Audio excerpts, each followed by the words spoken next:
اعوذ باللہ من الشیطان الرجیم بسم اللہ الرحمن الرحیم۔ ناظرین السلام علیکم۔ اس کا حلیہ وہی تھا جو بیان ہوا۔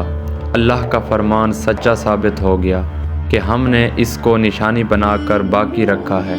اس کے بعد طوفان آیا۔ اللہ تعالیٰ نے نوح علیہ السلام کو اس طوفان کے ظہور کی ایک نشانی اور علامت بتلائی تھی۔ نوح علیہ السلام کے گھر میں ایک تنور تھا۔ اللہ نے فرمایا، جب یہ تنور جوش مارنے لگے اور پانی اسے ابلنے لگے تو سمجھ لینا اللہ کا وعدہ آ گیا۔ چنانچہ اس وقت مومنوں کو اور اپنے اہل و عیال کو اور زمین پر بسنے والے تمام جانوروں کا جوڑا جوڑا اس کشتی میں سوار کر لینا۔ تنور سے کیا مراد ہے؟ اس کے متعلق مفسرین میں اختلاف ہے۔ بعض کہتے ہیں کہ اس سے مراد ایک چشمہ ہے جو زمین سے نکلتا ہے، لیکن راج روایت کے مطابق اس سے مراد معروف تنور ہے جس میں آگ جلا کر روٹیاں پکائی جاتی ہیں۔ یہ تنور نوح علیہ السلام کے گھر میں تھا اور اسی کو اللہ نے طوفان کے آنے کی علامت بتایا اور فرمایا کہ جب یہ پھوٹ پڑے اس وقت ہر چیز کا جوڑا جوڑا کشتی پر سوار کر لینا۔ اللہ تعالیٰ سورہ ہود آیت 40 میں فرماتے ہیں، یہاں تک کہ جب ہمارا حکم آ پہنچا اور تنور ابلنے لگا، ہم نے کہا اس کشتی میں ہر قسم کے جوڑے دوہرے سوار کر لیں اور اپنے گھر کے لوگوں کو بھی سوائے ان کے جن پر پہلے سے بات پڑ چکی ہے، اور سب ایمان والوں کو بھی۔ اس کے ساتھ ایمان لانے والے بہت ہی کم تھے۔ کشتی میں سوار ہونے والوں کی تعداد 80 بتائی جاتی ہے۔ چنانچہ جب تنور جوش مارنے لگا تو نوح علیہ السلام کشتی میں سوار ہو گئے۔ کشتی اس کی بستی میں لوگوں سے دور پہاڑ پر تھی۔ اللہ کی قدرت کہ تمام قسم کے جانور بھی کشتی کے پاس آ گئے۔ نوح علیہ السلام نے انہیں بھی سوار کر لیا۔ اللہ تعالیٰ سورۃ القمر آیت 11 اور 12 میں فرماتے ہیں، بس ہم نے آسمان کے دروازوں کو زور کی بارش سے کھول دیا اور زمین کے چشموں کو جاری کر دیا۔ بس اس کام پر جو پانی مقرر کیا گیا تھا خوب جمع ہو گیا۔ آسمان سے نازل ہونے والا اور زمین سے نکلنے والا پانی کتنا تھا اس کا اندازہ اللہ ہی کو ہے۔ بہرحال اس پانی پر زمین میں رہنے والے انسان، چوپائے، حیوانات، غرض ہر چیز کو غرق کر دیا۔ اس بارے میں اللہ فرماتے ہیں، نوح نے اپنی قوم سے تنگ آ کر ہمارے حضور دعا کی، ہم تو ہیں ہی بہترین طور پر دعاؤں کے قبول کرنے والے۔ فوراً ان کی دعا قبول کر لی اور اس تکلیف اور ایذا سے انہیں بچا لیا جو انہیں کفار سے روزمرہ پہنچ رہی تھی، اور ان کی اولاد کو ہم نے باقی رہنے والی بنا دیا، یعنی انہی کی اولاد سے پھر سے دنیا آباد ہوئی، کیونکہ صرف وہی لوگ بچے تھے جو کشتی پر سوار تھے، اور ہم نے ان کا ذکر خیر پچھلوں میں باقی رکھا۔ نوح علیہ السلام پر تمام جہانوں میں سلام ہو۔ ہم نیکی کرنے والوں کو اسی طرح بدلہ دیتے ہیں۔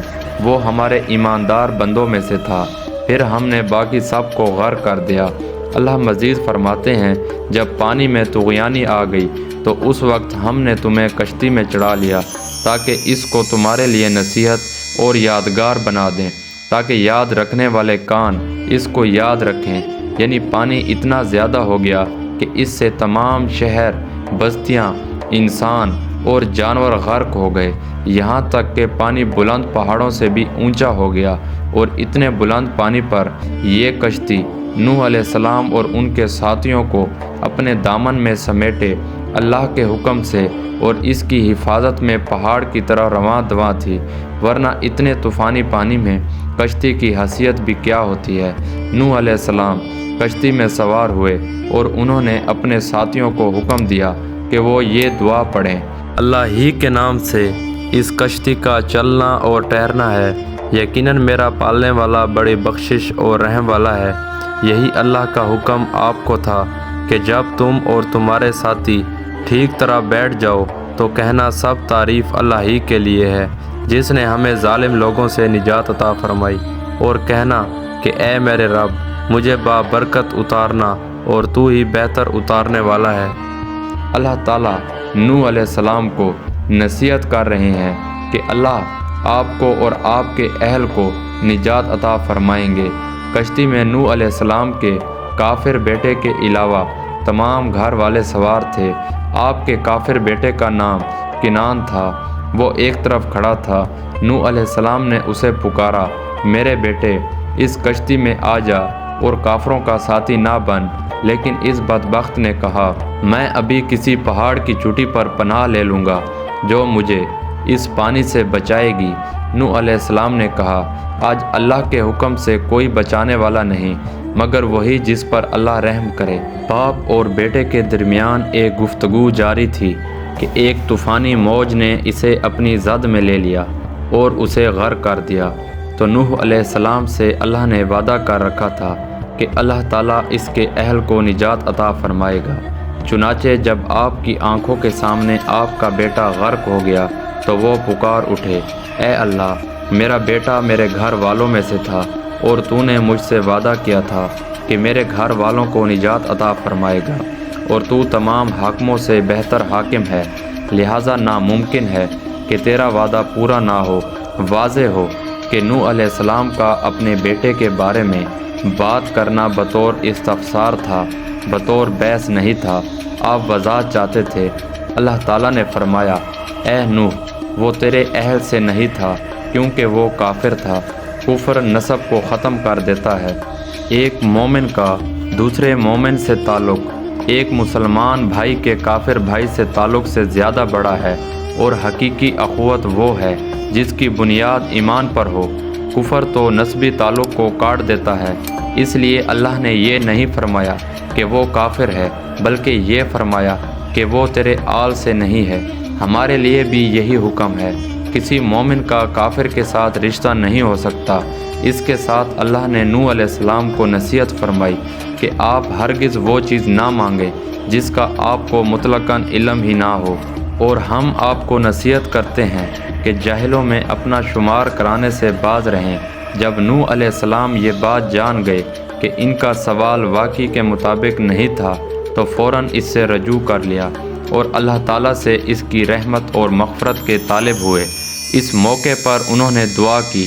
نوح علیہ السلام نے کہا، اے میرے پروردگار، میں تیری ہی پناہ چاہتا ہوں اس بات سے کہ تجھ سے میں وہ مانگوں جس کا مجھے علم ہی نہ ہو۔ اگر تو مجھے نہ بخشے گا اور تو مجھ پر رحم نہیں کرے گا تو میں خرابی والوں میں ہو جاؤں گا۔ یہ دعا حضور نے مانگی۔ اپنے بیٹے کے متعلق سوال کے علاوہ نوح علیہ السلام نے اللہ تعالیٰ کی کوئی نافرمانی نہیں کی اور نہ اپنے نفس پر کسی نافرمانی کو شمار کیا۔ کشتی نوح علیہ السلام اور ان کے ساتھیوں کو لیے پانی کی موجوں پر بلند ہو رہی تھی۔ زمین پر موجود ہر چیز، انسان، حیوانات، چوپائے، پرندے غرق ہو چکے تھے۔ ان میں کوئی بھی باقی نہیں بچا تھا۔ اگر کوئی زندہ بچا تھا تو کشتی والے۔ ابن عباس رضی اللہ تعالیٰ عنہ سے روایت ہے کہ نوح علیہ السلام اور ان کے ساتھی 6 ماہ کشتی میں رہے، اور بعض روایات میں یہ بھی ہے کہ وہ محرم کی 10 تاریخ کو کشتی سے نیچے اترے۔ آخر اللہ کے حکم سے طوفان رک گیا۔ اللہ نے زمین کو حکم دیا کہ وہ تمام پانی کو نگل جائیں۔ زمین نے سارا پانی نگل لیا۔ زمین خشک ہو گئی۔ اللہ تعالیٰ سورہ ہود آیت 44 میں فرماتے ہیں، اور فرما دیا گیا کہ اے زمین اپنے پانی کو نگل جا، اور اے آسمان بس کر تھم جا۔ اسی وقت پانی سکھا دیا گیا اور کام پورا کر دیا گیا، اور کشتی جودی نامی پہاڑ پر جا ٹھہری، اور فرما دیا گیا کہ ظالم لوگ اللہ کی رحمت سے دور ہیں۔ کشتی جودی پہاڑ پر جا کر ٹھہر گئی۔ اب انہیں حکم ہوا کہ سلامتی کے ساتھ کشتی سے اتر آئیں۔ آپ پر بھی برکت نازل ہوگی اور ان قوموں پر بھی جو آئندہ آپ کی نسل سے پیدا ہوں گے، اور آپ کی نسل میں سے کچھ لوگ ایسے بھی ہوں گے جنہیں ہم فائدہ تو ضرور پہنچائیں گے، پھر انہیں ہماری طرف سے دردناک عذاب پہنچے گا۔ بہت سی روایات میں یہ بات مذکور ہے کہ نوح علیہ السلام ایک لمبی مدت یعنی 6 ماہ کشتی میں طوفان تھم جانے کا انتظار کرتے رہے۔ آپ نے طوفان کے حالات معلوم کرنے کے لیے ایک کبوتر بھیجا جو واپس آ گیا۔ اسے پاؤں رکھنے کو جگہ نہ ملی۔ اسے دوبارہ بھیجا گیا تو پھر واپس آ گیا۔ چند دن بعد اسے پھر بھیجا گیا تو وہ اپنی چونچ میں زیتون کی ایک ٹہنی لیے ہوئے تھا۔ اس سے نوح علیہ السلام نے معلوم کر لیا کہ پانی زمین سے کچھ ہی اونچا رہ گیا ہے اور درخت وغیرہ اٹھ چکے ہیں۔ کچھ دن بعد اسے پھر بھیجا گیا۔ اس مرتبہ وہ واپس لوٹا تو اس کے پاؤں خاک آلود تھے۔ نوح علیہ السلام نے سمجھ لیا کہ طوفان رک گیا اور زمین خشک ہو چکی ہے۔ سیرت کی کتاب میں یہ واقعہ موجود ہے۔ اسی کی بنیاد پر سیرت نگاروں کا کہنا ہے کہ کبوتر کا آنا سلامتی کی علامت تھا اور اس کی چونچ میں زیتون کی ٹہنی نوح علیہ السلام کی بادشاہت کی طرف اشارہ تھا۔ اس طرح نوح علیہ السلام زمین پر اتر آئے۔ اولاد آدم میں سے کوئی انسان سوائے ان لوگوں کے زندہ نہیں بچا تھا۔ جزیرہ عرب، فلسطین اور ان کے ارد گرد کا علاقہ غرق ہونے سے محفوظ رہا۔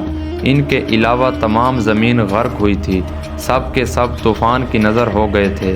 صرف نوح علیہ السلام سے اولاد پیدا ہوئی اور زمین میں ان کی اولاد کے علاوہ اور کسی کی نسل باقی نہ رہی۔ اسی وجہ سے نوح علیہ السلام کو آدم ثانی اور ابو البشر ثانی کہا جاتا ہے، کیونکہ تمام کے تمام بشر انہی کی طرف منسوب ہیں۔ سورۃ الصفات آیت 75 تا 77 میں اسی طرف اشارہ ہے۔ اور ہمیں نوح نے پکارا تو دیکھ لو کہ ہم کیسے اچھے دعا قبول کرنے والے ہیں۔ ہم نے اسے اور اس کے فرما برداروں کو اس زبردست مصیبت سے بچا لیا۔ اس کی اولاد ہم نے باقی رہنے والی بنا دی۔ ایک دوسرے مقام پر اللہ تعالیٰ دیگر عموم اور ان رسولوں کے متعلق کلام کرتے ہوئے فرماتے ہیں، اے ان لوگوں کی اولاد جنہیں ہم نے نوح کے ساتھ چڑھا لیا تھا، وہ ہمارا بڑا ہی شکر گزار بندہ تھا۔ نوح علیہ السلام کے 3 بیٹے تھے، سام، حام اور یافس۔ سام کی نسل زیادہ تر سفید رنگت کی تھی اور بہت کم لوگ ان میں سیاہ فام تھے، البتہ کچھ ان میں گندمی تھے۔ حام کی اولاد کی اکثریت سیاہ فام تھی، ان میں بہت کم لوگ سفید رہتے تھے، اور یافس کی اولاد سرخی مائل رکھتی تھی۔ عرب اور بنو اسرائیل سام کی اولاد ہیں۔